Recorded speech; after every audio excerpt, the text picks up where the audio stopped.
You're listening to Let's Stay Together, a podcast about Fruits Basket by Natsuki Takaya. I'm Ellen. And I'm Kayla. And today we're talking about chapter 78 and 79. Woo. Woo. Also, in more exciting news, there was like the season 2 or season 1 recap and season 2 like little trailer that came out a couple of days ago. And by a couple of days ago, I mean probably like almost a week ago by the time this episode comes out. Which was exciting.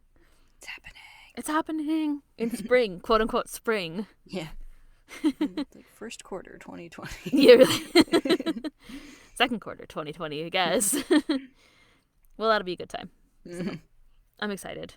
Yay. The trailer's good. I mean, there was technically only like a couple of seconds of actual trailer. Most of it was like a recap. But it looked dark and spooky, and I'm excited about it. It's going to be emotional. Yeah. Well, and we'll get to go back to the beach, which is really what we've wanted since we left the beach. Guys, it'll be summer soon. Just remember that it'll be summer. Think of all the bad summer jokes we'll be able to make. It's going to be such a good time. We get to bring them all back. I think we're going to have to think of new shitty summer jokes. Not do greatest hits of summer jokes. We can sing the summer song from Frozen. That'll be a good time. Planning ahead. Yes. We also brainstorm during our episode recordings. I mean... Anyway, so today we're going to discuss 70 and 79. We're going to do our summary and then discussion and then spoilery discussion, like we always do. Or chapters 72 and 79 if you have the Tokyo Pop edition.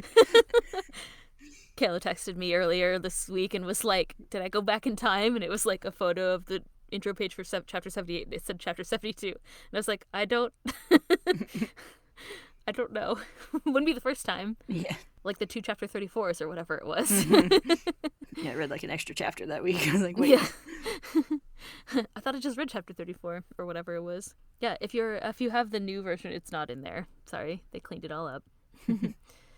Anyway, chapter 78/72 opens with a memory of Rin and Haru hugging. Rin's narration says, Haru understood me. He cared for me. He loved me, and that's why. We cut to the Soma estate. Hiro and Kisa return from school, and they talk about Hiro's mom's pregnancy, and Hiro says that he's worried because she's clumsy. Hiro's mother comes to greet them, and Kisa asks if the baby is a boy or a girl, and Hiro's mom says that they're waiting to find out until the baby is born. Either way, she says it won't change the fact that we'll love it, and I'm sure it'll be a kind child like Hiro-chan, and Hiro's like, I am not, and Hiro's mom is like, hey, Sa-chan, he makes you want to marry him, doesn't he? And she teases, and Kisa replies with an eh, and then it's sort of like frozen contemplative expression as if she never thought about it before. She's like, I'm 9. Yeah. Exactly. Rin passes nearby this conversation and Hiro takes notice. He runs off to catch up with her and he asks how she is. Did you go to school today? I haven't seen you in a while. Have you been... Rin, what's wrong? You're so pale. You're like a ghost. Are you eating right? Rin finally turns to him. What do you care? Are you going to worry about me forever? If you're worried because you happen to see that, she says, as we see a flash of a past event, forget it. Just go back to your peaceful little life with your loving mommy and daddy. Hiro asks, are you blaming me? The way you talk, it's like it's wrong to be loved by your parents. Like peace is superficial and a bad thing. Hiro looks down and apologizes, and Rin turns and leaves. Rin, Hiro calls after her, you haven't found it, have you? Trying so hard on your own? Even Shigure doesn't know, does he? It doesn't exist after all, does it? A way to break the curse. Dun, dun, dun. At home, Rin changes out of her uniform, and she remembers visiting Shigure during the summer, before the beach trip. I've had to look back and figure out when this was. It was chapter 53, in case anybody wants to know. We saw, like, part of the conversation, but we get to finally see the whole conversation. So, Shigure sits in a low seat in his office, and Rin kneels beside him. Rin asks if he knows how to break the curse. And he's like, what makes you think that I know? You're trusted by Aikido, she says. You're a favorite of his. A favorite. That's grand, Shigure says, resting his head on his hand, almost exasperated looking. So you think a favorite like me would know all of his secrets? And even if I did, what makes you think that I would tell you something that would cause trouble for Aikido-san? Do you have any collateral? Rin takes his wrist. I have nothing but myself. I can give you myself, she says. You can use me however you like for the rest of my life. Shigure smiles a derisive smile and runs his fingers through her long hair. You're awfully desperate, huh? All this to help Hatsaru? But I'm sorry to say, I honestly have no knowledge of how to break the curse.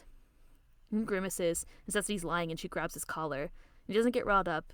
He simply looks down and says, now might be a good opportunity to let you know you shouldn't make too much of guys like me. I wasn't particularly trusted by Aikido, nor am I worth any special mention. I have no power and little merit. I'm worthless. The worst kind of man.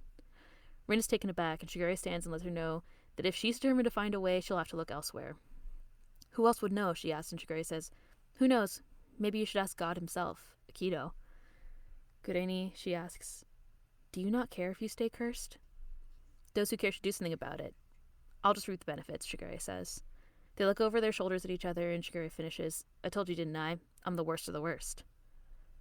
At the Soma house in the present, Rin looks through a box of documents.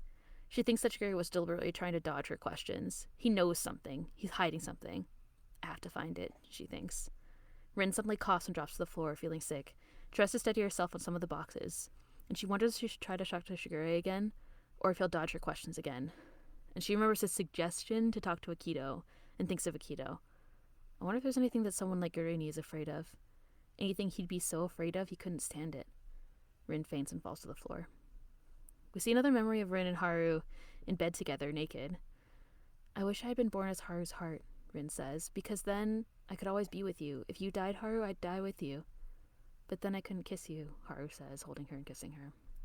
Haru, Rin thinks, but I. And then she remembers a man looking down at her saying, shut up, we don't want you. We never asked to have you. Rin suddenly wakes up sweating and shaking, and she realizes that she was asleep, or like passed out, on the floor. She's like, was I asleep? And I'm like, no, you were passed out. Anyway, she struggles to her feet and thinks, I keep feeling worse and worse. I wonder if I'm still dreaming. And she looks out of the window and sees Haru and Aikido together, and Aikido casually and possessively pulls Haru close and leans on him. Oh, this sucks, she thinks. I'm always having bad dreams. I have to wake up. I have to open my eyes and end this. I'll end everything. Rin manages to, struggle her way to Shigure's house, and once inside, she calls for him, but no one's home. Then she suddenly gags and vomits. She remembers a time as a child. I can't throw up, she thought. I can't, I'll get in trouble again. Rin hears the sound of a bag dropping and turns and sees Tohru standing in the doorway. Rin remembers her mother standing in the same way. Tohru goes to help Rin, but Rin panics and screams, don't get mad, don't get mad, don't get mad! Mama, Papa, please don't get mad at me! And Tohru stands shocked. We transition away to the past, and Rin remembers that her childhood was happy. Her parents were loving. The other members of the Zodiac seem to have so much pain, but I'm different, baby Rin thinks. Papa and Mama are different. We always have fun. We're always smiling and happy. It was like we were in a play, she narrates. So, this part, all these parts in her memory sort of transition. Sometimes it's her, narration. Sometimes it's, her thoughts from the past. Mm-hmm. It's a little convoluted, but she remembers from the past she felt like she was happy, and then she narrates we were in a play, as if she's, looking back on the memory. In another memory, Rin sits down at dinner with her parents, and she innocently asks, why do Mom and Papa always seem to be having so much fun? Isn't there anything that makes you sad? Her parents' smiles suddenly turn to grimaces. Who do you think we're doing this for? Her mother screams, swiping dishes violently off the table. Who do you think we try so hard for every single day? Give me a break! Rin looks at the broken dishes. The play came to an end, she narrates. We see baby Rin later that night clutching a doll, crying and apologizing to a closed door. Her father slides it open from the other side. Her parents say nothing. Her mother doesn't look at her, and her father reaches out and grabs her hair. Even though they hated me, even though I was a burden, they pushed themselves. They were always pushing themselves, and at the end, they broke and could never go back. They said they really didn't want me. In the present again, Shigure comes home and finds Tohru holding Rin on the floor. I'm scared, Rin thinks. Haru, I'm scared. I'm so scared I can't take it. That's the end of chapter 78. Yeah, guys, this isn't going to be a fun episode. Yes, in case these anybody aren't fun chapters. No. I was like, oh, last time was a good time. I'm glad we had that time, because this time is a dark time. Very dark time. Yeah, we were talking about the last chapters as being a little bit of a kind of palate cleanser. And mm-hmm. Yeah, I was just kind of getting ready for more. So good. It's fine. So chapter 79 opens with another set of dark panels, which we know by now is Takaya's sort of visual language for sadness. So we're going straight into another terrible time. So another memory from Rin's past, young Rin, who looks a bit older than when we last saw her, stands outside what looks like a front door, her fists clenched. She narrates, I'll never forget that feeling every time I entered my house. That feeling, praying with all my heart, wondering if they were in a good mood or if they still hated me. I told myself I'd wait until it passed. Like a stone, like a thing without feelings. Until that day, when someday they forgive me. You'll forgive me, won't you? We can go back to the way things were, can't we? What looks like later, because Rin is now wearing like a school uniform that kind of looks like Kisa's, so maybe it's like middle school, I surmise. Rin walks down the street. She suddenly clutches her abdomen and collapses to the pavement. She looks over as she regains consciousness, or just as someone comes over and she sees a little kid. Fall asleep? Yeah, no. I don't know, but she sees a little kid's sneakers and hands, and she kind of struggles and looks up and finds out that it's baby Haru checking on her. He tells her to wait and he calls for Shisho. Rin closes her eyes again. It's Haru, she thinks. I feel like I haven't seen his face in a long time. We see another memory, a time before the incident with her parents. Rin and Haru play together, and Rin thinks, when I told him that I liked his soft white hair, his blank expression was cute. It is pretty cute. It is cute. It's adorable. He looks kind of like, what are you talking about? Rin wakes up later in the hospital, and the doctor tells Shisho that although Rin looks fine on the outside, inside her body is a mess. Surely she's been showing symptoms for a long time now, and he laments, if only people around her had noticed it sooner. Shisho notices that Rin is awake and asks if she's feeling better, and he introduces himself and asks if she remembers what happened. Rin suddenly sits up and says that she has to get home. He tells her that she needs to rest, that her parents have already been informed. I have to talk to them about what's happened, he says. Why? She demands to know. Stop it, leave us alone. And baby Haru, who's sitting in the hallway outside, overhears them and comes in as Rin continues, to a concerned-looking Kazuma. It's because I'm bad. It's my fault. I have to go home, she thinks, before things are beyond repair. Her mother arrives, and Rin, who was kind of struggling against Shisho, it looks like, looks over at her. It's fine, her mother says. You don't have to come home anymore. It's fine. Go somewhere where I won't see you. Because I just don't know anymore. I just don't know how to love you anymore. The doctor pulls Rin's mother aside, leaving Rin shocked. She remembers her parents' words. You don't have to come home, and we don't need you. She holds her head in her hands. Why? Haru says. How can she say things like that so easily? If we hear that from our parents, what are we supposed to do? Haru clenches his fists and yells, clearly angry. Rin thinks that she's been bad, but who do you think is the one who's being bad here? Rin looks over at him surprised, and he continues to yell. Having people take their anger out on us, being laughed at, not taken seriously, we kids get hurt just like you do. Why can't you understand something so simple? And Shisho tries to calm him down, but he continues. Apologize to Rin. Apologize. Apologize to Rin. The doctor and Rin's mother leave and shut the door behind them. Hey, he calls, I told you to apologize. Shisho tries to continue to calm him down, patting his back, and he pants. Haru, Rin says from the bed, and she cries. Thank you. A tear rolls down Haru's cheek too, and he looks back at her with kind of a mix of sympathy and frustration and determination. It's a very intense look from a tiny child. Rin narrates that her parents never came to see her again, and she eventually moved in with Kagura's family, but it only made her feel worse. She couldn't sit at meals with them, being in the house was agony, and being outside was agony. When I closed myself in my room, the anger, the hatred, and sadness that I had toward my parents and myself welled up inside me, she narrates. Where did it go wrong? Were things beyond repair from the beginning? Should I have never been born? In another memory, Rin kneels and lays on her bed. A knock at the window draws her attention. It's baby Haru, who asks if she wants to go for a walk. And Rin narrates that when she would start to think about those things, Haru would appear. He would take her outside and talk about random things. In her memory, they sit outside and it's like chilly weather, and he offers her oden. She says that he came to visit her all the time. I didn't hate any of it, she says. When I was with Haru, I didn't feel agony. Later, in another memory, the two are older. And Rin asks how middle school is. Haru says it's kind of annoying. They don't like my hair or my attitude. So I think I have no choice but to get my ears pierced. What are you talking about? Rin says with a chuckle. She smiles a bright smile and says, you have interesting logic, Haru. Listen, I just want to stop and talk to you about Haru's ear piercing. You'll see in my notes that I've added a photo. There's this like time where they came, because I remember like a long time ago, I was like, we talked in this episode, another episode about Haru's ear, getting his ears pierced, and I was like, wow, he must have been young. Mm-hmm. I guess it turns out that it was middle school. I can't tell if this was from a later time or the same time. He looks younger, though. Anyway, whatever. All I'm saying is, now we know, I guess. They do look, I could see them being middle school age in that flashback. Yeah. Baby Yuki looks pretty young. What I'm talking about is the flashback to Rin and Haru visiting Yuki in his room in chapter 69. Yeah, that's what I mean. 36. Yeah. Like Yuki's face looks young, but in the long shot, like they look kind of like gangly. Yeah, they look like awkward, middle school, 12, like 13-year-olds. and stuff, yeah. Even Rin, too, still looks kind of gangly. Yeah. Rin's pretty tall, though. Even as a little kid, she looks like she was tall. Yeah. Oh, no, of course, Rin, I think it says... Actually, I don't know if it says in this chapter, but Rin is like 2 years older than Haru, so... Yeah.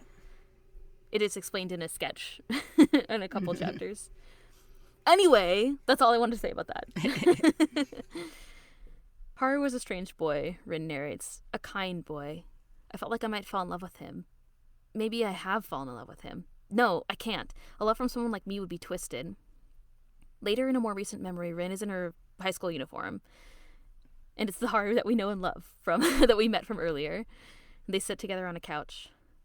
Rin, will you kiss me, he says. And Rin is taken aback and asks why.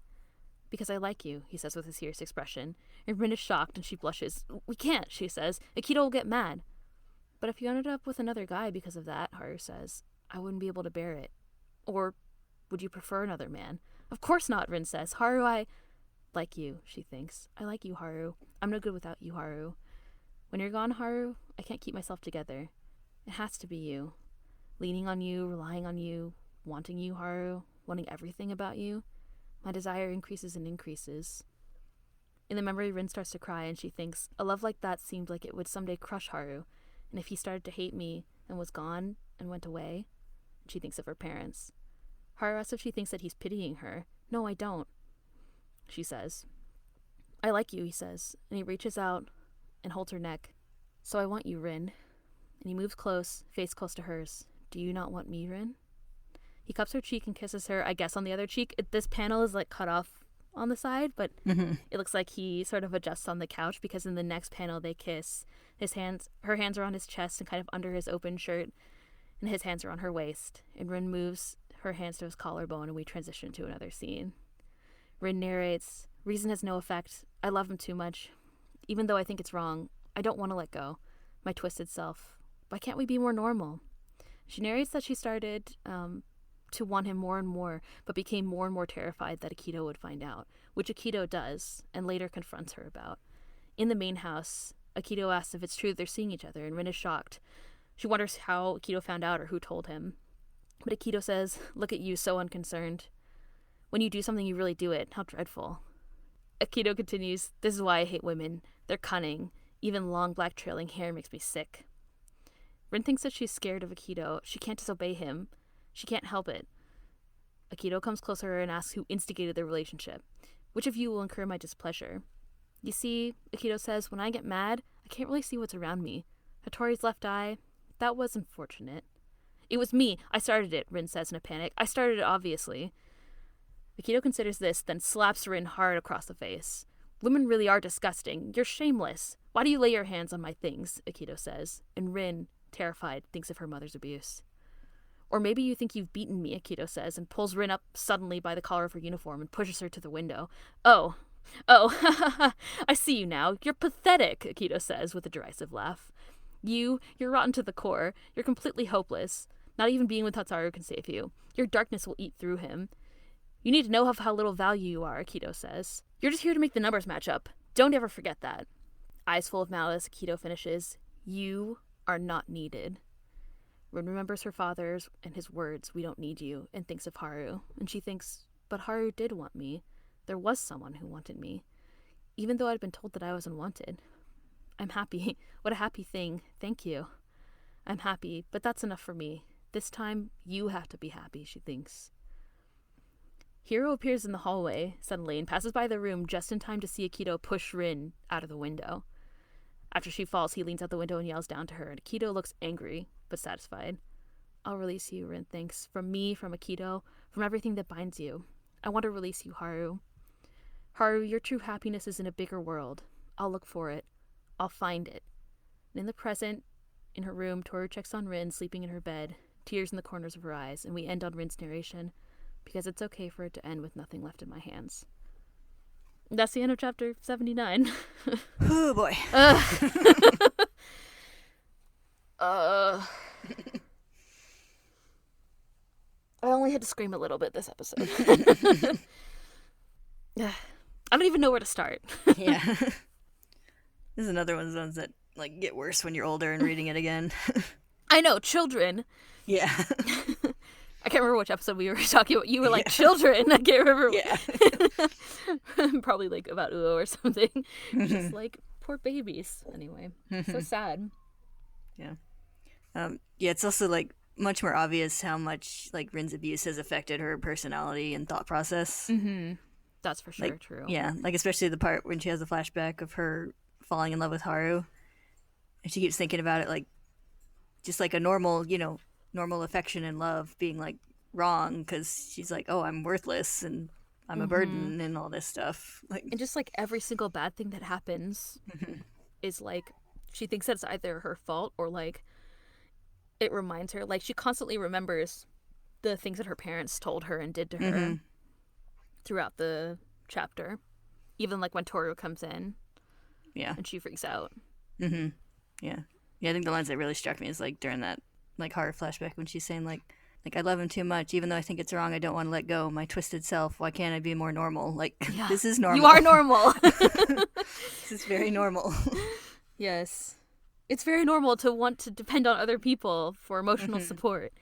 Yeah. But she just thinks that, so her parents basically lied to her.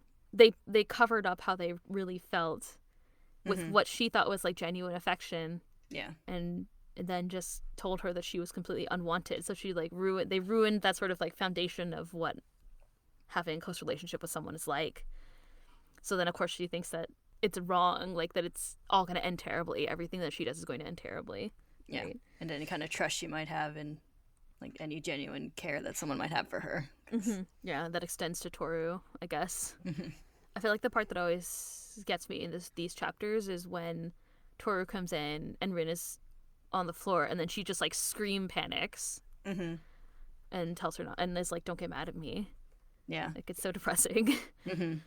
Yeah. And like how Toru's eyes widen at that because you can tell she like instantly realizes, not the details, but she knows what's up here. Yeah. Like, she's like, this is fucked up. Yeah, really. And probably just like, what do I do now? Yeah. Like, I always interpreted it as the latter, but I think you're right. Yeah. because of things that happen later. So yeah, like Tohru was probably always like, something's up with Rin, because like she obviously was trying to avoid getting close to her, but maybe it seems like she thought it was about her. Like she's always like kind of worried and then looking after her worriedly. We saw the times they ran into each other since the beach. Yeah, and like you think all the time she's run into Rin, it's been Rin's been really like standoffish and almost like aggressive at points, like just to walk in on her like that. Like, that's gonna be such a flip of the switch for how Tohru sees her. Yes, as a build up to her character, I think it's great. Because every time we see her, she's like threatening everybody all the time, and it turns out that it's all just like this cover up. Yeah, it's like everything we've seen so far makes perfect sense after reading these chapters about Rin. Yeah, for sure. And I think even like, I like how even at the beginning of these chapters we got like a lead into it where she sasses Hiro. So it also like foreshadows a bit what he saw when she got pushed out of the window, which I think has already been foreshadowed a couple of times because he came and visited her in the hospital when we first met her, right? And which I assume is that time. Yeah, they've been foreshadowed to have some kind of connection, but that sentence is the first one that kind of reveals that it's it's like because you saw that rather than it being like that they've known each other over some other kind of connection or something. Like it's like some shared tragedy. Yes. Yeah. But yeah, and then the whole thing where he's asking her if it like basically seems to resent him for having a happy family, basically. Which I don't know if that's I wonder if that's true. I don't know that she resents it, but I think she just doesn't trust that it's real. Yeah. And I think she also Rin does the thing where she like chooses something that makes other people uncomfortable and uses that against them to try to like push them away. Yeah. So I think like Hiro knows that he has it good with his parents as opposed to like other people in the Zodiac, I'm sure. Yeah. He's very empathetic and self-aware, even as a tiny child. Yeah. And so I mean, he even apologizes after like kind of snapping back at her snap. Like, and he doesn't even really snap back, but he's just like, are you blaming me over this because I have nice parents? Yeah. And then he's like, sorry. Yeah. And then she just walks away. Yeah. I don't know if she's actually like envious of that or not. She says that it hurts her. It hurts her to stay with like Kagura, who also has a good relationship with her family. But yeah, I think it's probably like some kind of similar to Uo, Like when we had her flashback of like her being like, this is weird being in a, happy household with people who care about each other. Like Yeah. just doesn't know how to deal with that Yeah. and like deal with the fact that she Wants it. doesn't have that and wants that. Yeah, I think you're right. It's probably something like that. Just kind of a complex character. Yeah. I mean, like, I guess on the surface, I don't know. She obviously desperately wants to be. She wants someone to validate her existence. That she wants to be wanted by someone, just like everyone in the world, right? Yeah.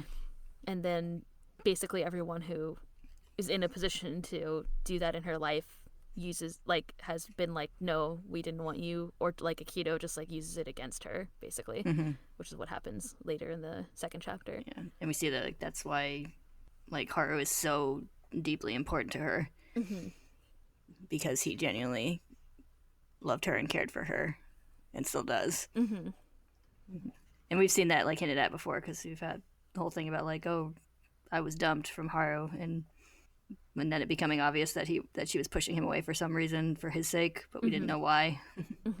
Well, now I think we know why. Yeah. Yeah, and we kind of get a twofold reason here. One is just her issues from her childhood, with her thinking that like her loving someone is a burden. Yes. And then also literally trying to protect him from Akito. Yes. Yes, Rin basically sacrifices herself when Akito finds out that they're together and starts to threaten her. Yeah, and we've had lead up to that reveal for a while now, because like even the first mentions of Rin were about her getting out of the hospital. And we've also seen like some lingering shots of that scar on her back before. Yeah, there was one in this. There's one in the first chapter that we read. Now, and there's been a couple. Like we've seen a couple. Yeah. I think at least 2 or 3 times before. And also just kind of reference to her like poor health. Yeah. Like when she like turned into a horse at the beach, and just kind of her general like staggering sweatiness. I feel like we've seen a couple times. It wasn't very clear why. Yeah. It's still not super clear why, actually. Like I don't know if it's from the actual like fall, or it seems to be more chronic though. Yeah, it seems like the years of abuse as a child like has fucked up her, body. Yeah, it seems like. And that continues to be a problem, and being pushed out a window and then leaving the hospital before you're supposed to probably doesn't help. Yes. Yeah, probably all those chronic health things. issues. Yeah. Yeah. Yeah, I think that's the case. Yeah, the shot of the scar was pretty, like, knowing the reveal is pretty eerie, because like it's when Shigure is telling her to ask Akito. Yeah. Well, and then there is even a little like memory before she goes to ask Akito. There's this like little panel. Well, she didn't go to ask Akito. Akito probably like called her to sass her about their relationship. But yeah, when Akito, there's the lingering shot of her scar, and there's also like I think there's a lingering shot of like Akito's face also in the same, like her memory of Akito's face in that part too. Yeah, there is a shot when she has her like memories on the next page, on like a couple pages later. Yes. In that scene, they like look over their shoulders at each other, like neither one trusts the other one. It's hilarious. And yes. Oh, it's in the you're right. It's in the next scene where she's like digging around in the house. She's remembering him telling her to go ask Akito, and then subsequently what happened when she was with Akito image last. of Akito's face, and then she passes out. Yes, then she passes out. She falls asleep. Yeah. Yeah, I guess that it was finally revealed. You said dun dun dun because it was finally revealed that Rin's motivation is to break the curse. Yeah. So the reason that she went over to offer herself to Shigure was not for any other reason other than to try to manipulate him into telling her something about the curse, I guess. Yeah. Yeah, and when we first saw this scene, we just saw like basically right up until she actually starts asking the questions, and so now we get what they actually talked about. This is the continuation. And yeah. And why they were like, leaning in kind of an intimate pose there, because she was trying to she's desperately offering up anything she had. Yes. To I was going to say answer, seduce him, but more like I'll make an offer. Yeah. Shigure is interesting. So we haven't seen Shigure in a long time. Maybe we could talk about him first, actually. Yeah, this is a very interesting Shigure scene. Yeah. This is the one scene of him, and I think the last time we really saw him prominently in this, doing something in the series was the parent-teacher conference? Parent-teacher conference. Yeah. So it's like a completely different Shigure, basically. This is Yeah. the Shigure that I think of when I think of Shigure, which is Mhm. the creepy asshole one. Yeah. Sometimes he can be nice, but Yeah, but he's very self-aware of his assholery in this scene, so it's pretty interesting and he's pretty like down on himself. Like, yeah, I find that to be really interesting because he's said before like I'm the worst and whatever. hmm But the things that he says are like really he's like I have nothing, I have no merit, I have no like hmm status with Aikido, I have nothing to offer and I'm the worst. Like yeah, it's very like he interesting. seems to like he's kind of jokingly said like I'm the worst kind of not jokingly, but kind of in a like, oh, it is what it A is. flippant sort of way. Yeah, Yeah. when he said like, oh yeah, I'm a terrible person, but here he seems to like really mean it. Like, Yeah, it seems like it. Unless he's really trying to. So Rin thinks the other interesting thing is that Rin thinks that he's still hiding something, hmm but I don't know if that's the case. hmm Like, is he just trying to? Is he just saying this to like kind of like throw her off or to deceive her, or does he really think this? This is the eternal question about yeah. himself. He seemed like his expressions seem pretty earnest in this That's how chapter, I which feel it's hard about to it. read. It's always hard to read Shigure, but I think that we would hmm Takaya would draw it in a way that we would know. hmm Like, I don't think that it would be obfuscated that much. yeah, and like he's not really like he's not hiding himself in this chapter. Like, we've seen him pretending to be a different person. Mm-hmm. This is him being very Shigure. Like, Yeah. he's still being an asshole, but in like every way possible. But he seems to be pretty genuine in the actual things he's saying. Mm-hmm. Yeah, because like him saying like maybe you should ask Akito himself, like when he knows what happened to Rin, is a pretty dickish thing to say. Yes. But Yeah, and I love how he's like, those who care should do something about it. And he's yeah. like, well, I told you I'm the worst, right? hmm It does seem like he's just sort of. It's not that he's trying to. It doesn't seem. He didn't answer any of her questions. So it's possible that he knows something that. That he doesn't want to tell her.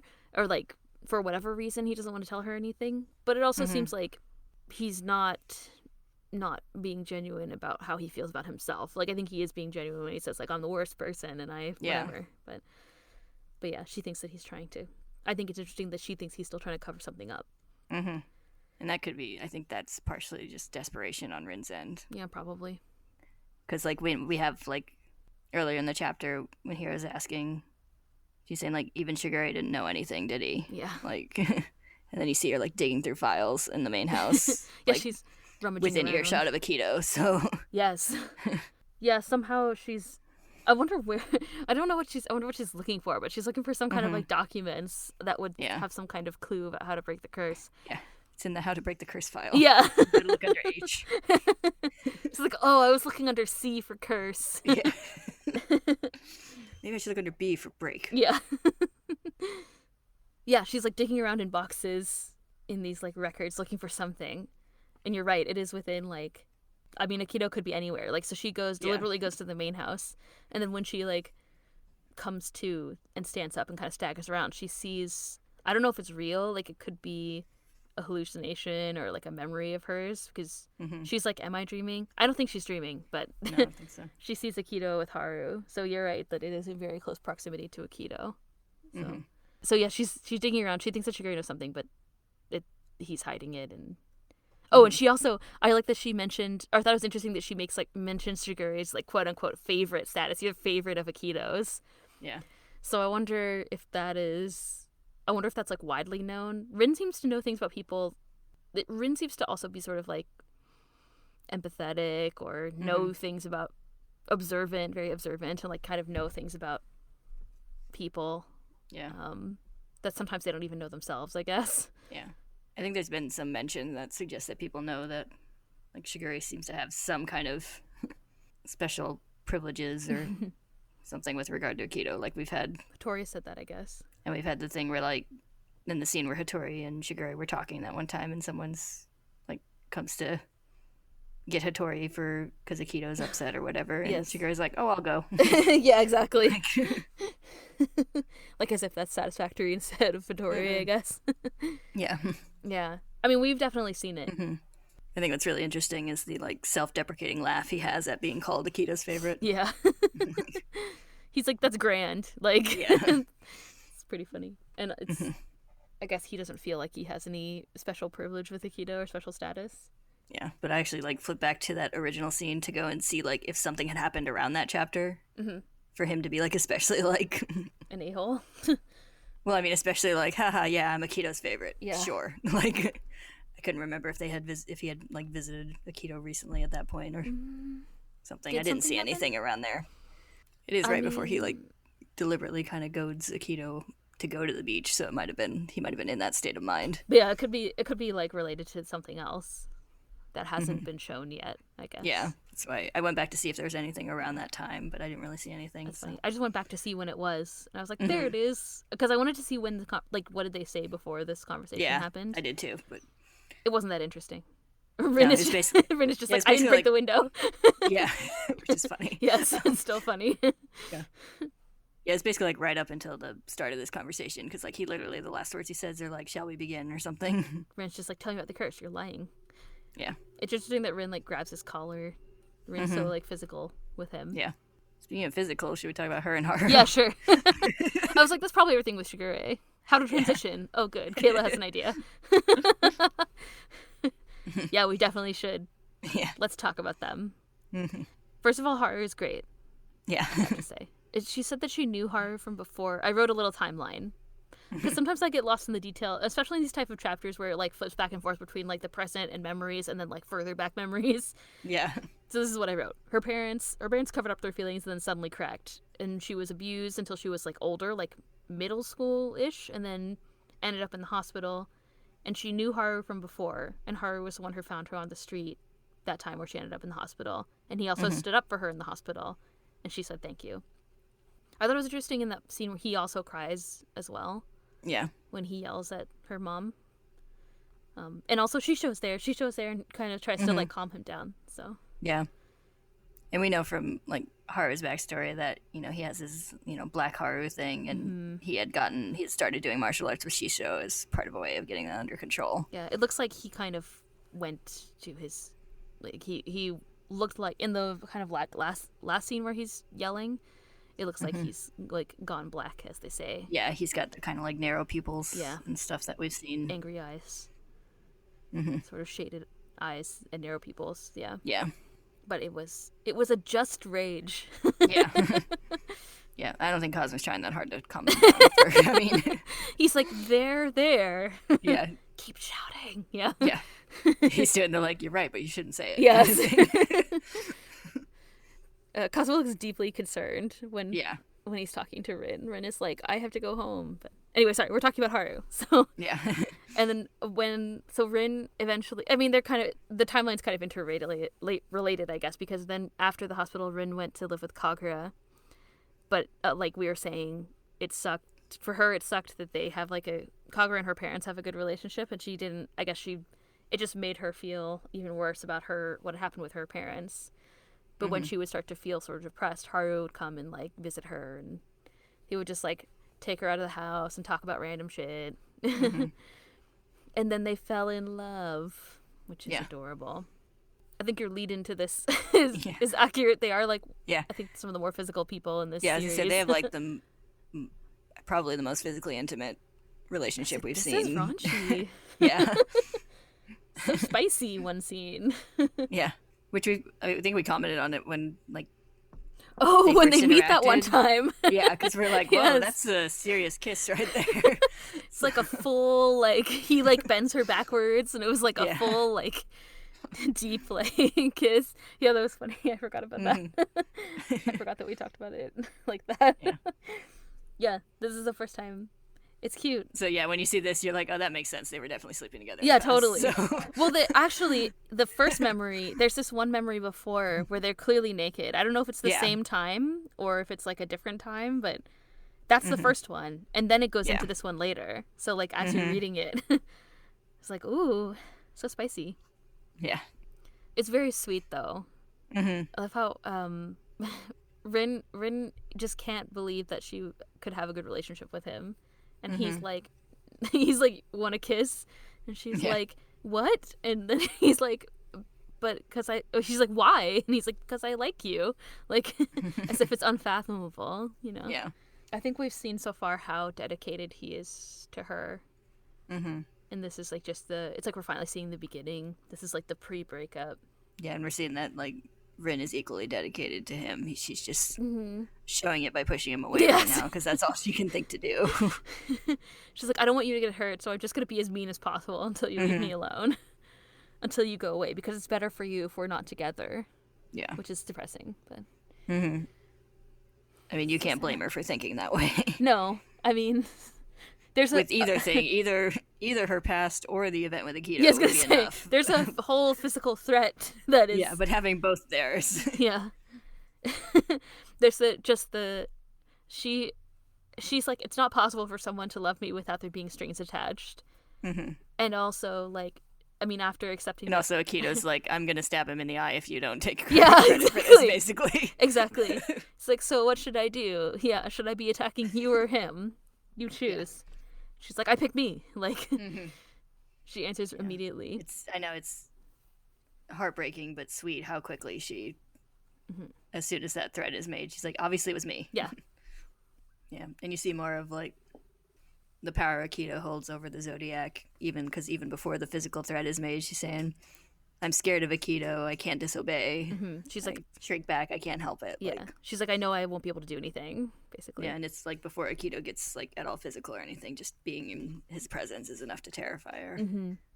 I think it's interesting how Rin, so like even before when Haru's like, when Haru sort of confesses to her and makes advances, she's like, no, like Akito will get mad. So it's kind of interesting that she knows that. Yeah. When others, I think, haven't. Like, I'm not really sure. I was wondering if I couldn't remember, like, the timeline. Like, I wonder if the thing happened with Kisa and Hiro before this. That happens after. Okay. I think, but I think, I'm wondering if, maybe she knew about Hattori? The thing with Hattori might have just happened, because, like, Akito, like, deliberately, directly references what happened to Hattori. Right.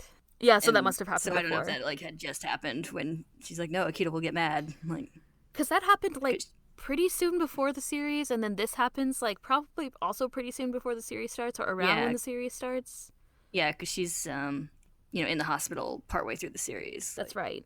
Because it's pretty far, it's not super far, but it's decently far into the series when they start going like, oh, Rin got out of the hospital. So. It's like right before the beach arc, so it's probably... Yeah, I think my assumption of the timeline here would be that, stuff with Hattori happens... They start their relationship, and then probably fairly early on in the series timeline that we've seen, Akito pushes her out the window. Right. Did she break up with Haru after the window or before? Must have been after. She's in the hospital bed. That's right. When we see the flashback. Yes, that's right. Her eyes all because Haru went to visit. Or her head went to visit her. Yes. Yeah. So that was. Yeah, but it was a little before the beach arc because that's when we first see like Rin walking around. She's out of the hospital. We get that little scene of like Haru throwing a tantrum in the classroom. Right. Because it's right after she broke up with him. Right. Standing in the sprinkler. Yeah. Yeah. Right. Yeah, you're right. I can't remember exactly. I guess I could look that up. Because I remember we were kind of surprised. We were like, oh, they're talking about Rin this early. Yeah. I also was just like, it's interesting that such a character like Rin is introduced so late in the series. Oh, here we go. It's like chapter 43. Okay. Yeah, because I've got a note that says working together to deal with Haru, and then I've got something about Haru's mom because he says something about like they called his parents after that. Yeah. My note says something happens at school. Yeah. That's not very clear. And then in my spoiler section, I have written for that. So yeah, it's chapter 43. Yeah, I think you're right. That seems about the right time. Yeah, so that's when we had the breakup. Yep. I can't believe I just wrote something happens at school. Yeah, so I think that's when she's getting ready to leave the hospital. So that would have been, probably she'd been there a little while. Probably. At that point, because I imagine being pushed out a window get you in the hospital for a little while. Yeah, I would assume that. Yeah. Plus, especially if you have delicate health. Yeah, exactly. They're probably like, while you're here, we should treat some other things. Yeah. Please don't run away. Yeah. It seems like so long ago. Chapter 43. It's like... Yeah, I know. Or whatever. Yeah. Yeah. It's like halfway through what we're at now. Yes. Almost. A little over, but... Yeah, approximately. Is that everything that we can say about Haru? Probably. Yeah. They're clearly affectionate. And also... Very affectionate. Yes. Also, and we know that Rin's trying to break the curse, but like what she says is that she's trying to do it like for him, basically. That she's like your happiness. I like the last like bit of narration that she has. I think is really interesting, where she says, "I want to release you from me, from Akito, from everything that binds you. I want to release you. Your true happiness is in a bigger world. I'll look for it. I'll find it, or whatever." Mm-hmm. So it's not that she's just trying to break the curse for herself. Yeah, everything she's doing is for Haru. It's very sweet. Mm-hmm. Yeah, it's a nice like flip on what we've seen from her, because at first she's pretty cold and standoffish even toward Haru, but then like in that scene when they met up again, we could see that there was something else going on there. And even Haru says that he realizes something else is behind this. It's not just that she wants to break up with him. He seemed determined at the end of that. Yeah, as well. And now we see that he was right. She's deeply in love and devoted to Haru. She's just trying to protect him and save him in this way. This is the way that she thinks she knows how to do it, is to distance herself from him and try to do the best that she can for him. Keep him safe away from her while she tries to break the curse for him. Yeah. Such a selfless motivation. Yeah, it's a good character reveal on Rin for these chapters. She seems like a lot. She seems like such an asshole at the beginning. Yeah. And then you have people like Shigure, where it's like it's like the opposite kind of reveal, I think, slowly, where it's like he seems like he's the nice, like friendly, like dad type who wants to help everybody. He's like, oh, he's letting Yuki live with him, he lets Tohru live with him, like he wants to bring them together, he wants to all be like happy or whatever. And then meanwhile, in these like discussions that he has behind closed doors, he's like, I'm the worst person. It's very interesting. Yeah. I'm not sure that it's like as true as he says. I don't know, but it's kind of he's letting everyone do their thing for his own benefit, whereas Rin tries to push everyone away for their benefit, which he feels like is their benefit. Yeah. Wacky songs. These crazy characters and their desires. These kids, man. Kids, Yeah. Children. I feel like when I was reading this time, like I remember all these things that happened, like that her parents basically like flipped on her, but I felt like it was so heart-wrenching, where she's like, why are you guys like happy all the time? Like just an innocent question that any kid would ask, and it flips her whole world upside down. Yeah, and she's so tiny. She's sitting like, on what, 6? I don't know, probably. Like and it's so sad. She's sitting on a pillow so she can reach the table. I know. And her little shoe falls off, and then when she stands outside the door, she's like holding a doll, like clutching a doll. I feel like it's something that only like a little, like a 5 or 6 year old kid would do, probably. Not only, but I mean, it's that kind of, seems like that kind of age, Yeah. Before you're like 7 or 8 or so. You start to go like, I'm a big kid, I don't need my stuffed animals. And then in your heart, the lights go out and I you're need like, all my stuffed animals. I know. When I think of people who are like these characters, the way they act when someone who's like 8 or whatever, I think of like Haru yelling at them. That's like a thing an 8-year-old kid would do. Like you still cry, but you're like, I'm gonna yell, Yeah.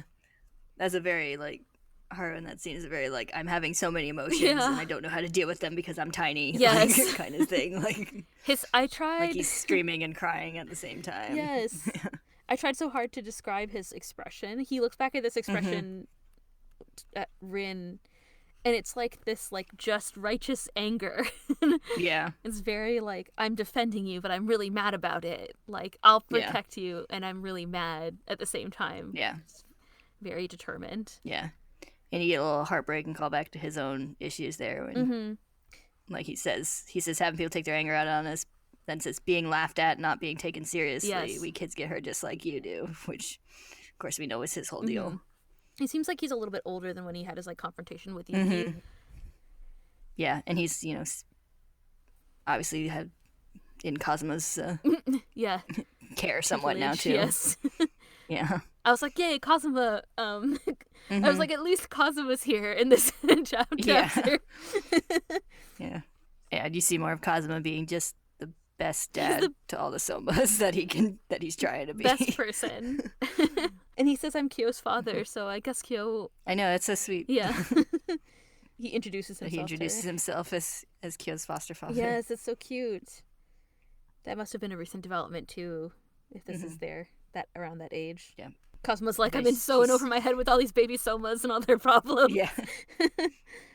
Yeah, you might know me better as Kyo Soma's foster father. Do you remember? Yeah. Mm-hmm. Anyway, it's very sweet. I like the idea that just happened, and he's just so freaking proud of being Kyo's dad. He's like, Kyo's father. Yeah. That's me. Meanwhile, Rin's like, who's Kyo? Like, yeah. Or whatever. I like that Haru goes and gets him. Like, he's like, I have to get a responsible adult. Like, Shisho. Yeah. It's like, I know who can deal with broken Soma children. Shisho's the real superhero that we all needed, not convenience store man. Yeah. Can we talk about Aikido in detail? Do we need to? I mean, I don't really want to, but I guess we should. I actually think Aikido, there's a couple of really important things that happen with Aikido in these chapters. When Rin wakes up, Aikido is like all over Haru again, like we saw at the beach. I don't have a particular other comment about that, except that it's happening. Akito's still trying to like cozy up to Haru and be really manipulative. Yeah, we've seen him be like, all over Haru, especially at the beach recently. So I think Haru is a quote unquote favorite of Akito's. So. I wonder if that's because, which isn't a good thing. No, but do you think it's like because of finding out that Haru and Rin were in a relationship? Probably to some degree. That's made Akito like way more possessive of Haru in particular. I mean, we definitely get some glimpses of Akito's like violent insecurity in that confrontation, which we've seen a little before. Violent insecurity is a great way to describe it. Yeah. Yeah, I think the particular line that struck out to me is when Akito's like, do you think you've beaten me? It's like, what are you talking about? I know. It's like, where did you get that from? It's like, that's obviously, you got issues there. It's a separate issue. Yeah. Aikido obviously has a lot of issues, but I think like we're starting to get a better idea of them from this conversation. So like we've seen Aikido be super possessive. We've seen Aikido be like, Aikido feels possessive of the Zodiac members, which is why Aikido, it's like, oh, Hattori's eye was unfortunate. But really, like, Aikido was lashing out at Kana, I think, in that scene we saw. And Hattori's eye, like, Hattori was the one who got hurt, but I think the real target wasn't him. Yeah. And then we've seen, of course, like, Kisa, the one who was punished for Hiro and Kisa's relationship was Kisa. And Kisa still probably doesn't know why. Yeah. But yeah, like, we've talked about before how the first several times you see Aikido, he's just this terrifying, menacing presence, but we've started to see that it's all that violence and anger is obviously derived from a really, really fragile center that Aikido has. Like, we've seen how easily that possessiveness is triggered and threatened, like, despite being literal God, that like the slightest little threat to his position and possession of the Zodiac members is enough to send him into like a violent rage like this. We definitely seen that, and that is what happened. Yes. You summarized it well. Aikido did the thing in this scene also of using the thing that bothers Rin the most against her. I think the line that was really interesting that stood out to me was when Aikido was like, you're just here to make the numbers work out, we don't need you. Yeah. I was like, oh, that's really harsh. Yeah. This coming from, like, and Rin compares this to the abuse from her parents of being like, we don't need you. Aikido as the god of the Zodiac is in this position of similar to like a parent. It's kind of like, I mean, we talked about how like Aikido, the god of Zodiac, I guess, is supposed to, they all have this sort of like accepting circle, I guess. I don't really know. I mean, that's kind of what it seems like the gist is. Yeah. Well, it's not uncommon in different religions for like god figures to be compared to parent figures. Yeah. But it's like really obvious in like Christian religions, that being one I'm familiar with, being living in a Western, mostly Christian country. Yes. But it's not the only one that has that kind of like God as a sort of like parental, protective, punishing, loving kind of figure. You know? Yeah. Who will steer you right and love you no matter what. Yeah, and correct you when you're going wrong. So that kind of idea. Yes, exactly. I think that applies to Aikido, and I think we've seen it. Aikido acts on that by being the punisher.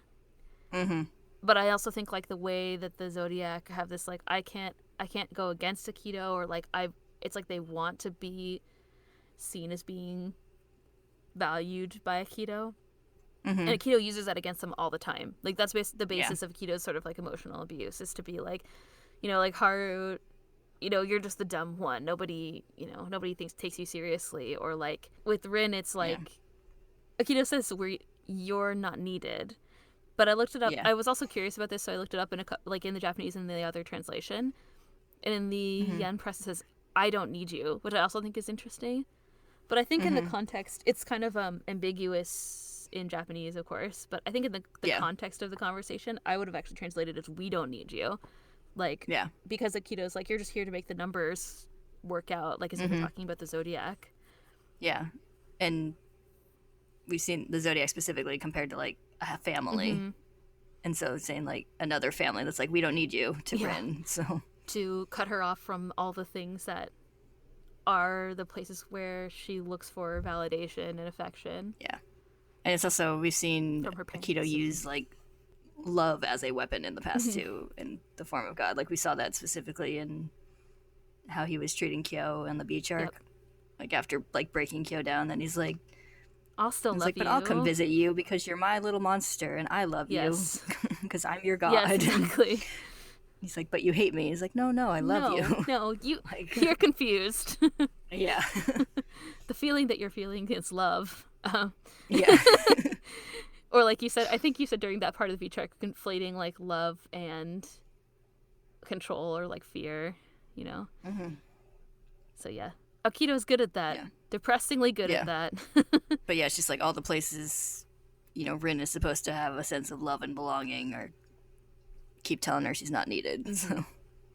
But it's interesting also at the end, she's like, but Haru said that he needed me. Mm-hmm. So she has that, which is part of why she resolves to like try to break the curse for him. Yeah. But...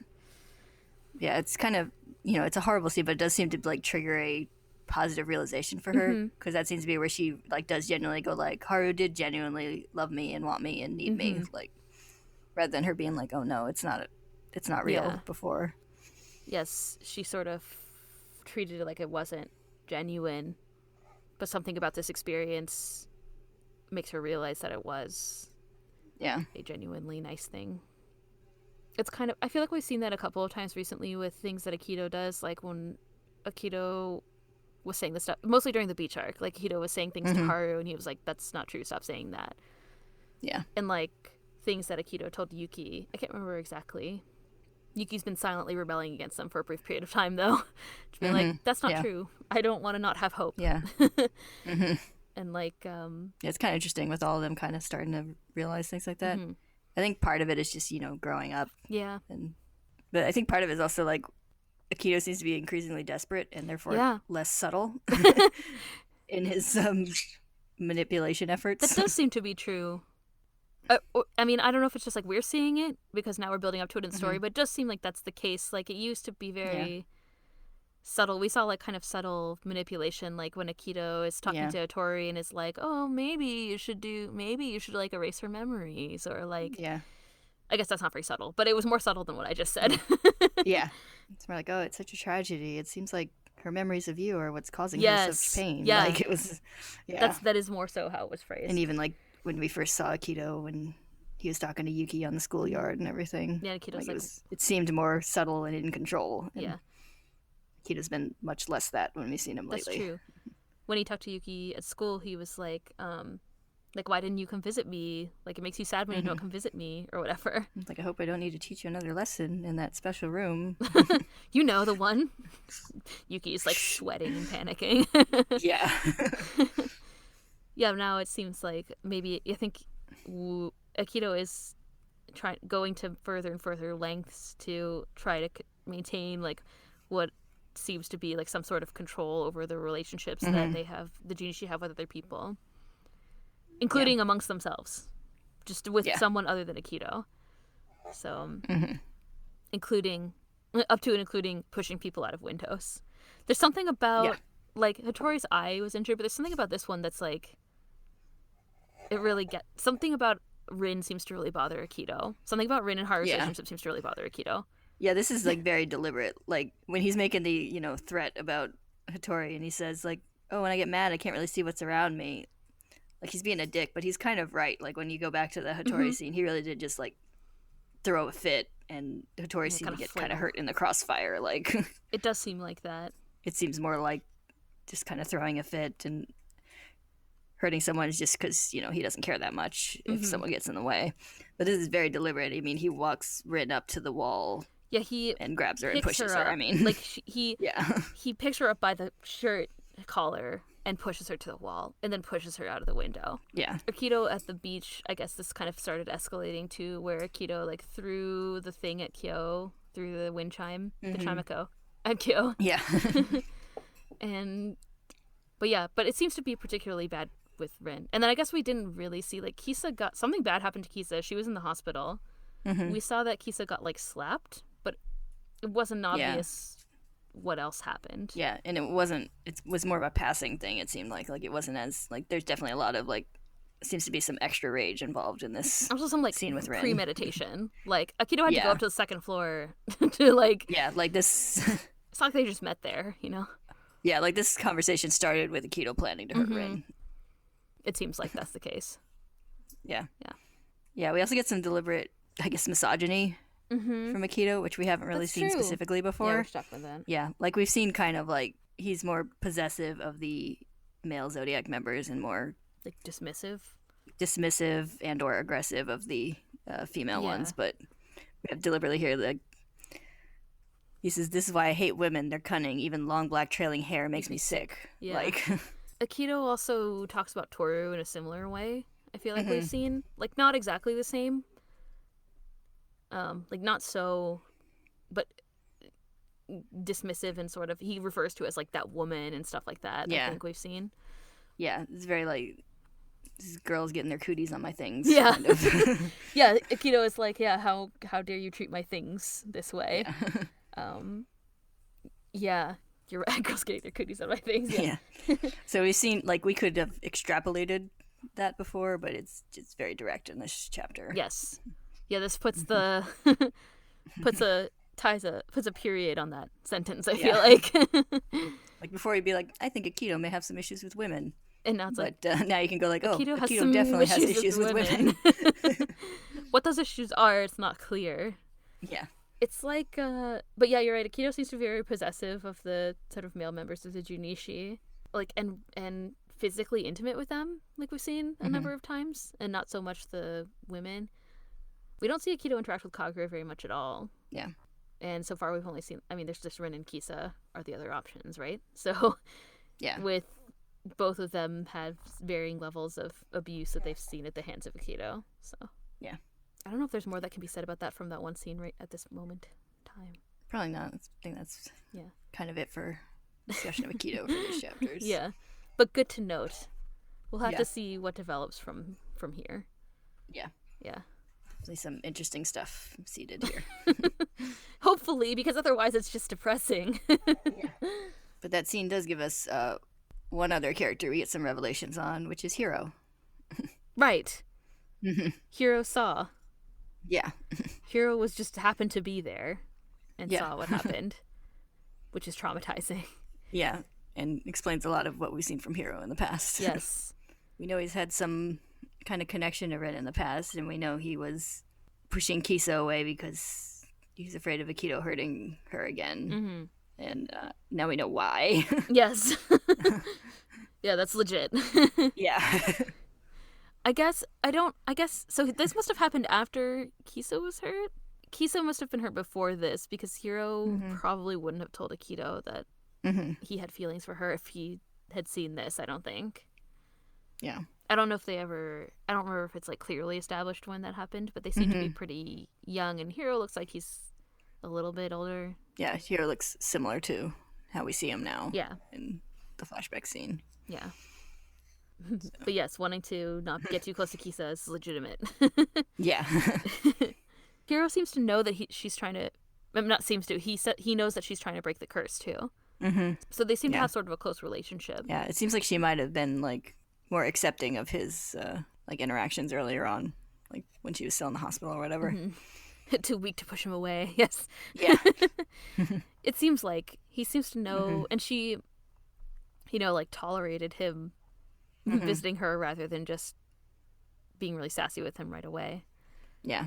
And like that's obviously like it's been made clear in the past that like not everyone knows exactly what happened to Rin to get her in the hospital. I think most of them So don't. yeah, so I mean that's a rough thing for him to be keeping to himself. I Yeah. mean, Yeah. yeah, and like I can't even imagine what Akito said to him after that because he's Who like right knows? next to I know Akito Akito's right there. The scene just cuts during that off scene. Yeah. with Hiro like looking out the window. Like, who knows what Akito did? Hmm. I mean, I wouldn't be surprised if Akito used that as a like a warning to him too. Yeah. Um, But yeah, that's horrific yes, thing to witness at like that 12 age. or I whatever. can't even imagine. Yeah. I mean, at any age, but particularly as a Yeah. helpless child. Yes. Yeah.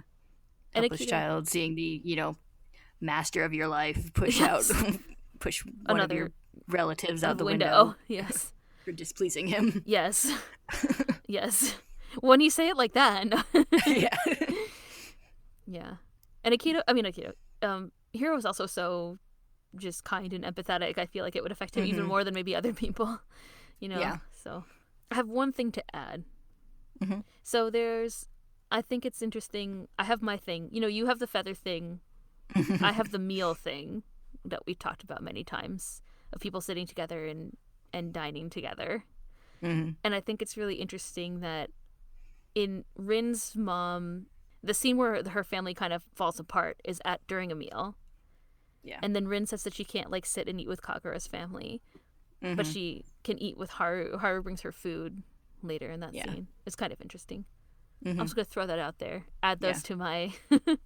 Yeah. It looks like her mom like completely flips the table. By the way, I don't know. There's, like, no table there anymore. Yeah, it's hard to tell, but she does something insane. Like or all the dishes are off the table. There's clearly a table runner or something on the floor. I saw. Yeah. A placemat, and Rin is just holding a bowl. Like, it's so sad. Yeah. Yeah, but you're right. The table's like not there. It could have been flipped over.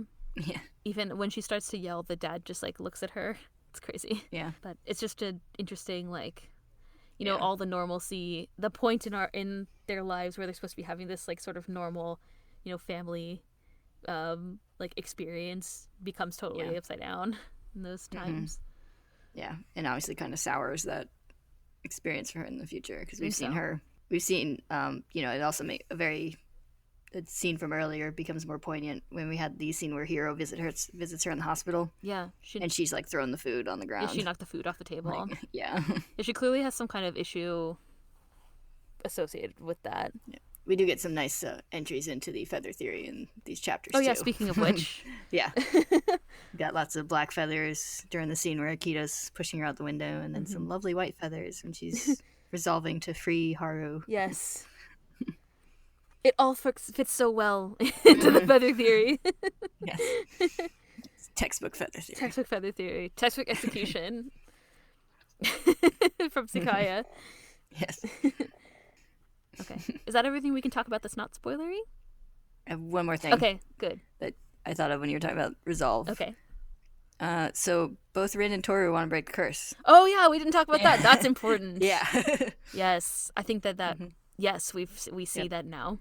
They're trying to. And for similar motivations. Yes. They want to free someone they care about. Yeah, it's not really about them. Yeah. Yeah. I mean, for Tohru, I feel like it's like, I want to free all of them, but also, in particular, Kyo. And yeah.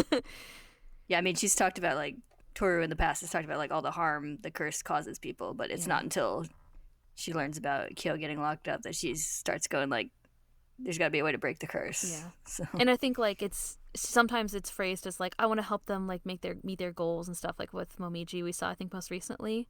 Yeah. And so I want to break the curse, but I think it is mostly motivated by Kyo. I think Kyo triggered that motivation in her. Like, she's always wanted to help them in some way and knows that the curse is hurting them, but that's the one that made her go, like maybe there's a way to break the curse. Like, I won't stand for this. Yeah. Yes. So they're motivated. You're right. That's a good thing to point out. They are motivated to break the curse and for similar reasons. Yep. And Nikita was motivated to not let that happen under any circumstance, including pushing people out of windows. Yeah. Good times. And by that I mean awful times. Yeah. Okay. Is that everything we can talk about without spoilers? Yeah, I think that's the big things I've written down. Okay, good. I have some spoilers. Yeah, there's a couple things. All right. Although this chapters resolved a lot of previous spoiler talk. Yeah, so. lots of... We talked about Rin a lot, because I love Rin. So, Yeah. well, it's like, yay, there's more Rin. Oh, this is, like, building up to her issues. Yeah. And now we saw them. Yeah. I think the buildup of Rin's character is really well done in this series. I agree with you. Like, the stuff you see early on, and then with these chapters, you just kind of go, oh. Oh, she becomes way more sympathetic. Yeah. I could see why, if you were reading this through the first time, like, maybe you wouldn't be so fond of her. She's just kind of a constant, like, negative attitude and just kind of doesn't move things forward. Yeah, she's pretty deliberately off-putting in her first few appearances. Mm-hmm. But, like, these chapters explain, like, everything about what you've seen from Rin before. And it makes her a more... It's like, you know that she's doing... She does what she does for, like, non-nefarious purposes, which I don't think we can say about a lot of characters in the series. Shigure. I mean, what? Yeah. Yeah, there's not a lot of, like, really selfless characters. I think when you first meet Rin, you wouldn't think to count her as that, but she is one of the more selfless characters in the series. She's up there with Tohru. They have the same motivation, like we were just talking about. So I think, like, Haru is, too. I mean... Yeah. He cares about other people. Yeah. To the point where Yuki's like, please care about yourself Yuki, more. I was going to say, Yuki even comments on that.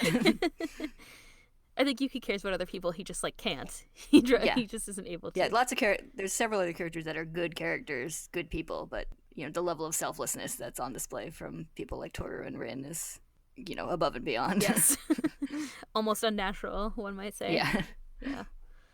Yeah. It's exciting. I'm glad we get to, like, we don't have to be like, hey, Rin's here again. It's like, now we get to move Rin forward, which is nice. Yep. Now we can openly gush about Rin. Oh my god. Yeah, even more so than we already do. Yeah. Guess what? We get to do it next time, too, because also part of the next 2 chapters that we're covering also covers Rin, so it'll be a good time. We get some more Rin for a little while here. Yes, which I'm excited about. Not gonna lie. Next time we'll talk about chapters 80 and 81, which will be another probably somewhat depressing, but also good time. Yeah. I think. Yeah. I think we got some shenanigans mixed in with the depressing. Yes. Time, so. Yeah, I think there's a student council situation coming up. Yeah. All right, good. It'll be a good time. Okay. You can rate and review and subscribe, and you can send us comments. I have some asks to answer on Tumblr. My bad. I'll get to that soon, very soon. And you can always donate to our Ko-fi if you want. Thank you all for listening. We'll see you next time. Bye-bye. Bye.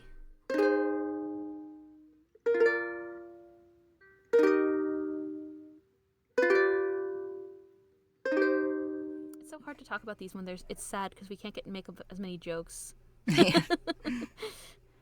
Sometimes you make jokes about the sadness. Like Rin falling asleep. Yeah, I know. You're not asleep. You need to go to a hospital. Yeah. Can you make a public service announcement about that? Yeah.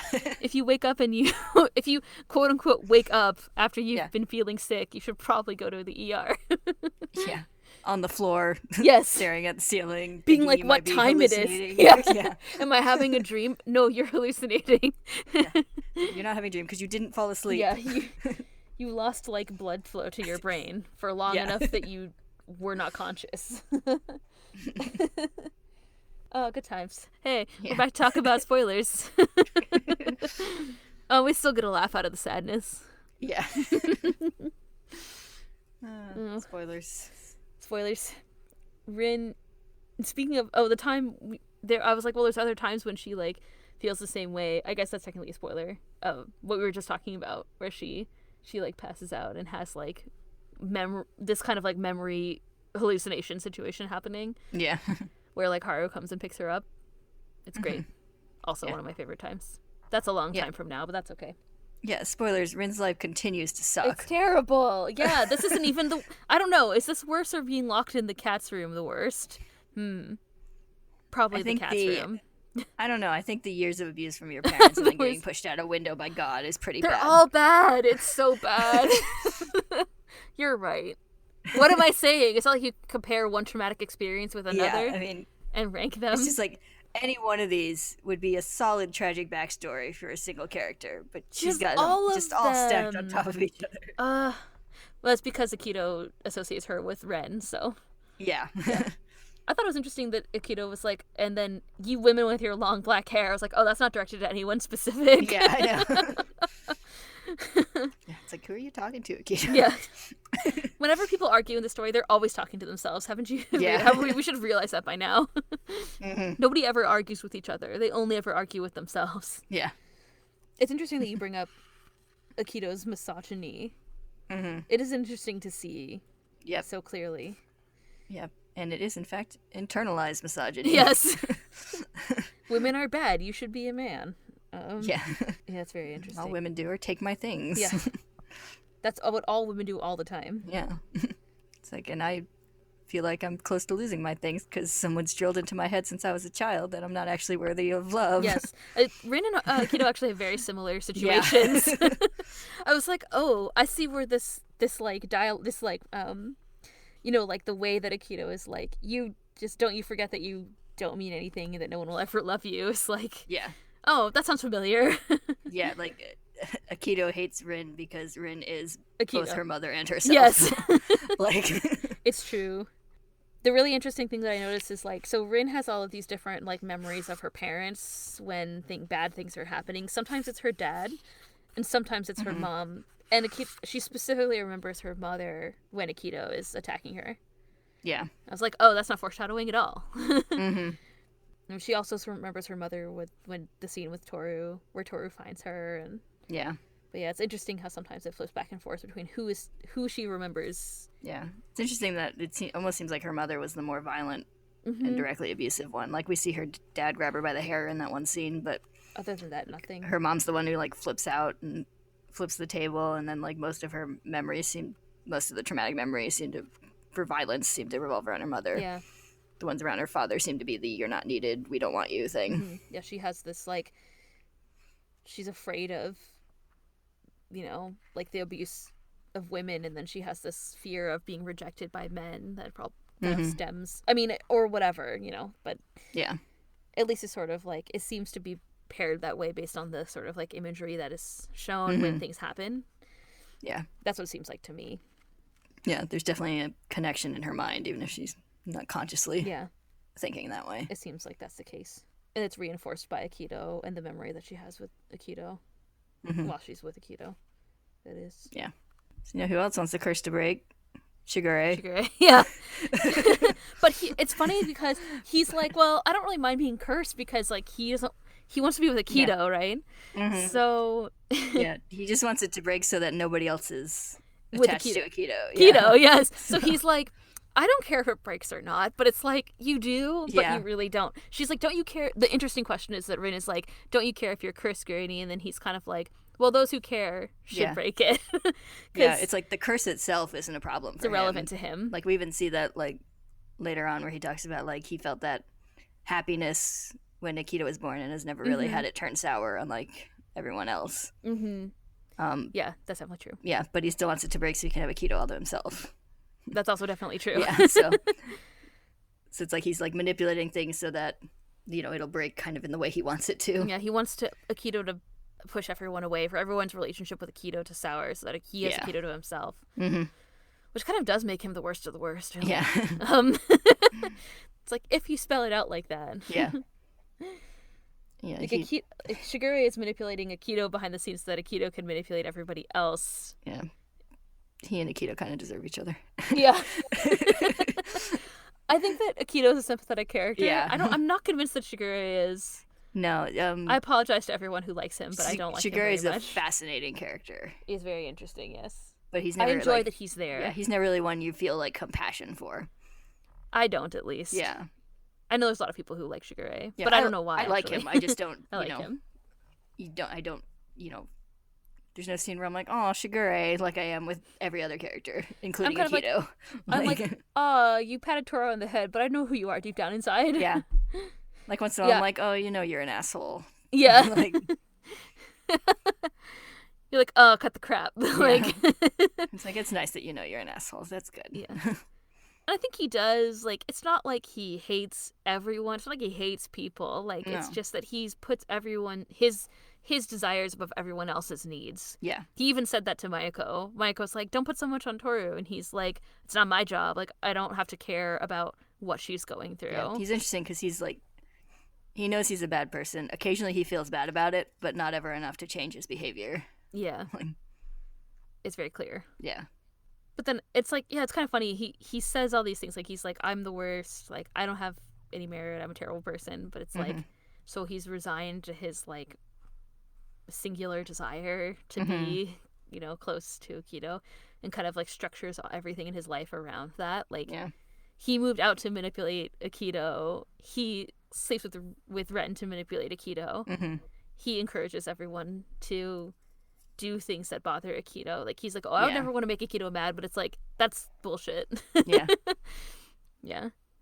I feel like he's almost like, especially like we talked about, you said about him being resigned. I almost feel like he's like, well, at this point, I'm so committed to all my my shtick with trying to get Akito to myself that I don't really have any other choice. Like, he's like Lady Macbething it. Yeah. Like, nowhere to go but down. I made myself laugh at my own joke. Yeah, it is going. He's insofar steeped or whatever. Yeah. Forget exactly what it is. The line is. See him washing his hands. Oh, damn spot. How'd I say? The Thane of Five had a wife. Where's she now?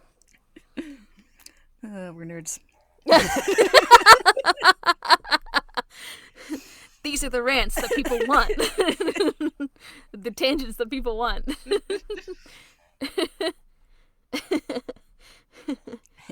I feel like Macbeth is the hippest Shakespeare play. That's it's a subjective opinion. It's just my opinion. Except for the one where they all turn into donkeys or whatever. Yeah. Midsummer Night's Dream. Yeah, I love that one. Yeah. I love Macbeth. It's fine. Anyway. So anyway, Fruits Basket. Yeah. Yeah, it's funny. He does seem to like beyond resignation. It's not like he's just like, well, this is fine the way it is. It's like, well, I know what I want, so I'll just make it happen. And I don't care how long it takes, and I don't care if it like doesn't work out because I still have what I want. Yeah. I just want it to be like more what I want. Yeah, and he's like, I've been working at this for years and burned many bridges in the process, so I'm not going to turn back on it now. Like, the only one who, like, Tohru will kind of like tolerate him, and he and Yame are like friends, but I don't think they're like. I don't think they're very close. Like, no. Like, they're kind of like, they're like pals more than friends, you know? Like, they like they get along hanging out on the surface level, but it doesn't seem like they like have deep conversations with each other or anything. No, it doesn't seem like that's true. Yeah. But like, I think Hattori is friends with both of them. Yeah. They're both sadly for Hattori. Hattori. Yeah, no. They have Shigure has these like deep conversations with Hattori, but it's still very guarded, I think. He's still kind of like, well, I know what I want and I'm working toward it, and Tori's like, okay, can you just not be an asshole? Yeah. And he's like, nope. And he's like, can you be slightly less of an asshole? And he's like, maybe. Yeah. I'm not making any promises. Yeah. Whereas I think with Ayame, Ayame respects Hattori, so they have a different kind of relationship. So I don't think Shigure respects anybody. No. Not only even himself. Oh, maybe. He thinks he's the worst. Yeah. He definitely doesn't respect Akito, so. No. Is there other things that we need to talk about that are spoilery? Do you have any other things to say about Akito's like internalized misogyny? I think that's an interesting idea. I'm just not very prepared to talk about it right now. We'll have to be soon. But yeah, I think we had to save some of that discussion for the reveal. It's just interesting that it's seeded into the story at this point.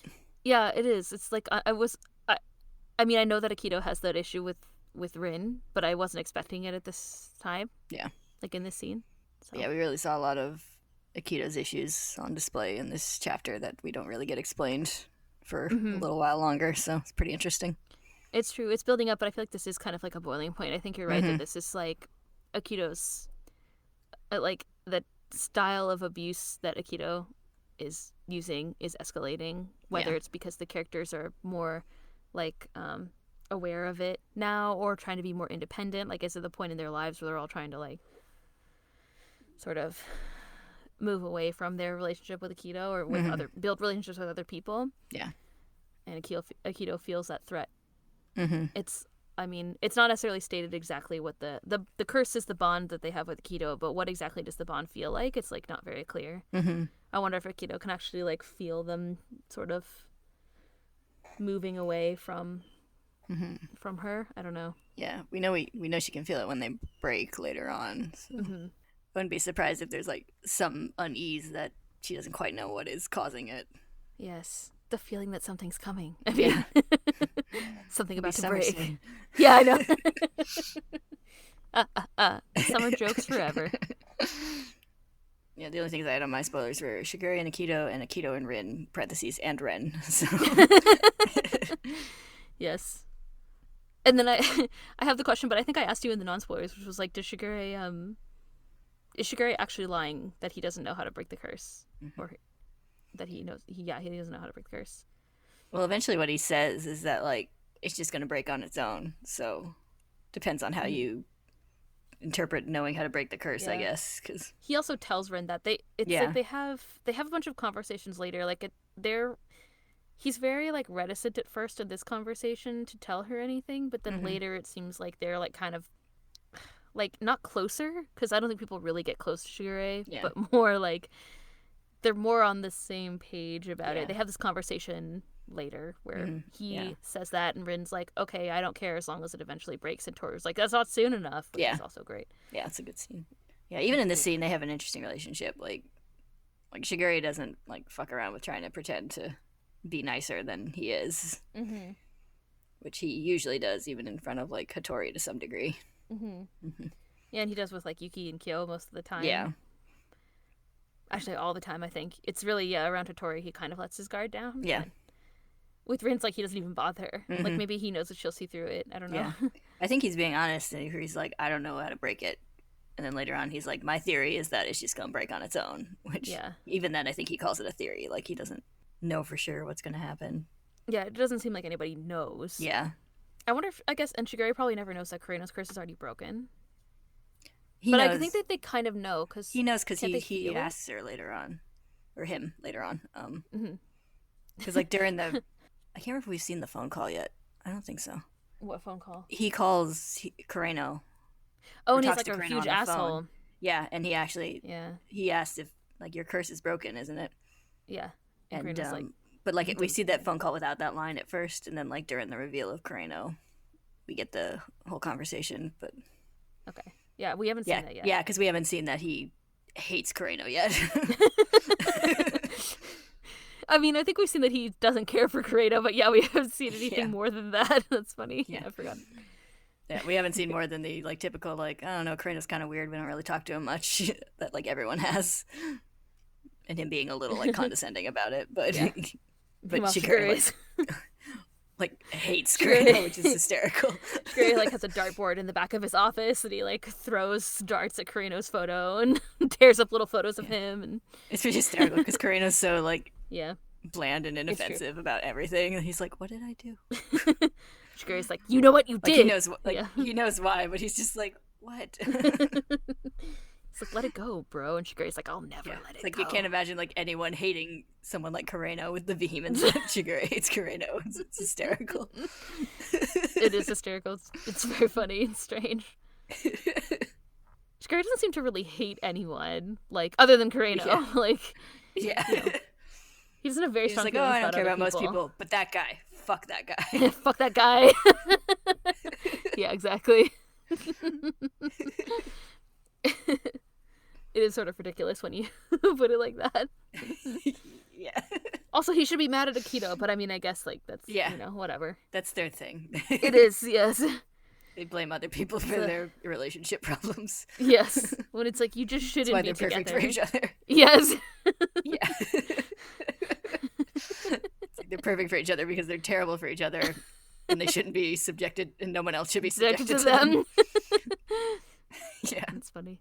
Akito's not so bad after the curse breaks, but Shigure is still mysteriously suspicious after, I think. Yeah. Yeah. You have to hope he chills out a little bit, but we don't really see much post-curse Shigure. No. I seriously doubt that he would, though. I think he's, like, very possessive of Akito. Yeah. Their relationship is kind of fascinating and how fucked up it is. Yes. I agree. I can't wait to see more. I mean, it's just so mutually possessive, and they just, like, fuck over so many other people in the process of, like, trying to get at each other. They have, like, a real, like, like film noir relationship, you know? Yeah. Just dramatically possessive. They have all these, like, I feel like I've made a comment about how dramatic some of their scenes are before. And it's like, okay, I don't know what's going on here, but this is intense. Yeah. They're like, I will, if I can't have you, I will burn down the world to spite you. Like, Yes. Yeah, it's not like a nobody else can. It's like yeah. a, if I can't have you, fuck everything. Like, Yeah. yeah, it's very Can't have interesting. you, I'm going to throw a fucking temper tantrum and I don't care who's in the way. And then yet Akito is like, but I need to be surrounded by my harem of other Zodiac people who have to be devoted to me. I do feel like her insecurity about her relationship with Shigure is a contributing factor to that. Like, Yeah, that's probably true. I think if she had a more secure, healthy relationship with Shigure, she would probably be less possessive of everyone else, because her whole issue is the whole, like, oh, they don't really love you. Yeah. Inside Things. Shigure is like, I'll do anything to get you. But outside Yeah. he's like, I'll leave you at the drop of a hat. And Akito Yeah. is like, no, you're mine. Like, it's very, yeah. Yeah. It's like, open your mouths, say some words, Yeah. talk to each other. Just say, I care about you. Yeah.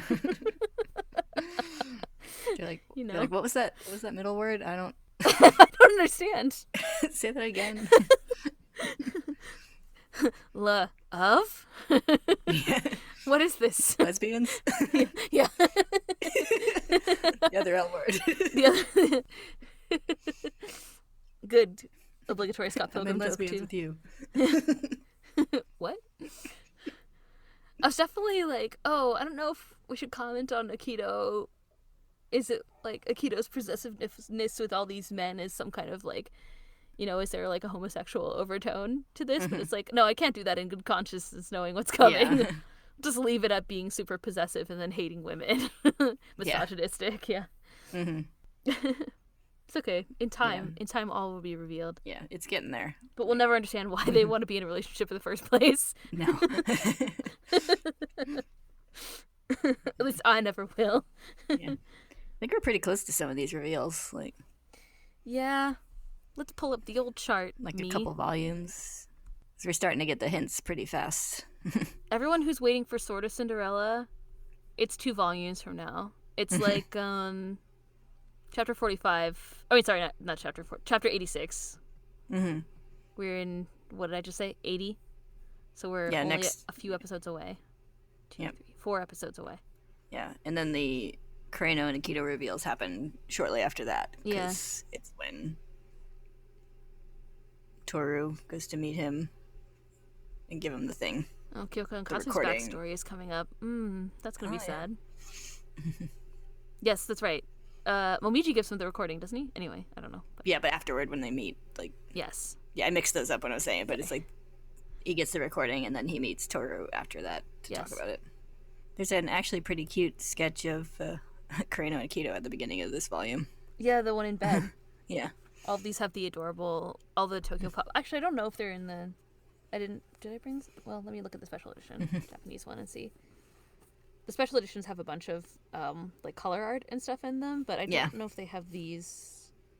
The little chapter sketches and Sketches. stuff. Yeah, I really love the sketches in between. Yeah, there's so in the Tokyo Pop versions, which you may or may not have access to, there's the sketch inside. There's like a character on the outside, and the sketch inside is always the character waking up in the morning. So in this case, it's Kureno. So Kureno is in bed with Akito in the morning. Also, there's an adorable picture of really sad Kureno in bird form on the back of this volume.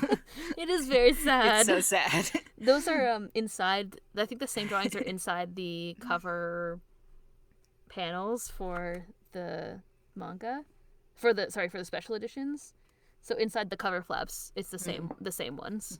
So it won't be on this one, but it'll probably be on the next volume, which I think is Kureno and Akito. So Yeah. You would see it in there for people who are looking. Like, I've never seen a sadder bird. He's so sad because he can't fly anymore. Yeah. Anyway, anything else? Nope, I just looked through this and saw like a really sad. I was looking at the volume. It looks like Tohru is really sick again, and she has this like memory of her mom, and it's sad. Anyway, so that's all coming too. That's good. Yeah, great. Something to look forward to. Yeah. Yeah, looks like we get more sad Rin stuff, but a little bit better. Because And then Tohru, she's going to accept Tohru's love, finally. Yes. She's gonna accept her love at first sight. Yes. And then we Let get the some fanfic begin. Yes. Then get some student council shenanigans. Mm-hmm. And some more Rin. Then more student council, but it's not as shenanigan-y. Like, it starts shenanigan-y, but then it gets serious. Yeah, people breaking the school. Yeah. Machi breaks down a door with a fucking chair. Yeah, because she's a badass. Yeah. And Kakeru's like, I wanted to break it. That seems like something he would say, yes. Yeah. And I think it's now who's like, no one should have broken it. Yeah, of course. All right, good. Well, I'm excited to talk about all of that very soon. Next time, I think. So. Yep. Yep. Good times. Maybe next time for that last bit, but... Yeah, this volume kind of flip-flops back and forth between Rin and the student council, so... Yeah. Yeah, that's all coming up soon. And then Sword of Cinderella, everyone. Woo. Woo. Brace yourselves. Are we going to have to act like when we did our Kakeru Yuki fight? It's going to be a good time. Maybe we need to rehearse. Yeah. As a side note, I thought your voice acting of Rin's freak out when Tohru came in the door was very good. Oh, thank you. I tried. I, wrote it, and then I sat back in my chair and was like, I'm going to have to scream. I don't know if I'm ready. So I thought about it in advance. Panic screaming is, not my natural mode of panicking. Yeah. I thought it was impressive. Thank you. Good. Can't wait to listen to it again when I edit it. Okay. Next time we'll see you for chapters 80 and 81. Woo. Woo. Yeah, it's gonna be better because it's You can't get much worse. So no. There are worse things that happen in this story though. So yeah. These are kind of all clustered together though. So it's kind of a lot at once. it's a lot of bad all at once. Yeah, but it's okay because Tohru will be there next time. Rin will finally succumb to her kindness. So, and we'll move forward from there, and it'll be a good time. Like, accept my love and my hugs. Accepted. Tohru cries too. She needed a friend like Rin. Yeah. Everybody in Shigure's house depends on her too much. Yeah, they want to be in a fun pair. Yeah, it's interesting. They have an interesting relationship, shipping aside. Yeah. So. It's like, but also they have an interesting relationship. Ship, yeah. Yes. Tee. Puns are good. All right, good. Fine. I tried to wrap this up 3 times when we talked about other stuff, but anyway, it's all good. It's all important. It is. We'll see you, if you stuck through all of them. Thank you all for listening. We'll see you next time. Bye-bye. Bye. That's when we first, we're just going to wait for the train. Yeah, no. Okay. Oh, it was perfect comedic timing. Yeah, this is very deliberate. What? Are you serious? That's a lot of trains for 10 o'clock. Where Yeah, are they all what the going? heck? I don't know. Are you serious? There's another Really? train. What the hell's going on? It's a train traffic jam. The 4th train. annual train migration? I don't... It's when they all come back from Mexico. They're going to their breeding grounds? Yes. The train travels upstream. Yeah. Hope to spawn and then die. Yes. Wouldn't be surprised if there's some unease that she doesn't quite know what is causing it. The feeling that something's coming. Yeah. Something about to summer break. soon. Yeah, I know. Summer jokes forever. It's what the people want. Nerd jokes and summer jokes. Right? Obviously. Yes. That's all I want. I don't know about you. All I want is a room somewhere. There's our... musical reference of the day? Yep, musical reference. Check that off. I listened to... I had to listen to Grease after we talked about it. And by talked about it, I mean sang the whole thing almost. Yeah.